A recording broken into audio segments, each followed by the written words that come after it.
Hi friends, ఇక మా daddy తింటున్నారు, ఇక మా తమ్ముడు, ఇదిగో మా నాన్న ఫోటోలు దిగుతుంది. ఇక ఫోటోగ్రాఫర్ తినే ఫోటోలు తీస్తుంది. మా నాన్న స్టైల్ చూద్దాం ఎలా దిగుతుందో. Style style baby.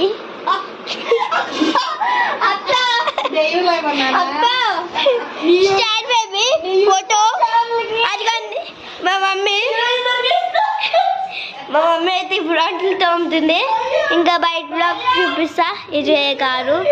ఇంక ఇదంతా వర్షం ఇందాక పడింది. వర్షం పడి గంట అయింది అనుకుంటా. ఇంకా మేము అన్నం తోమేసాం. ఇదిగో సింక్లో అంట్లన్నీ ఇప్పుడు తోముతుంది. ఇదిగోండి మా ఏదో టెక్స్టైల్స్ రాస్తున్నారు, మనం కూడా విందాం. అదిగో స్టైల్ చెప్తుంది ఫోటోగ్రాఫర్ స్టైల్స్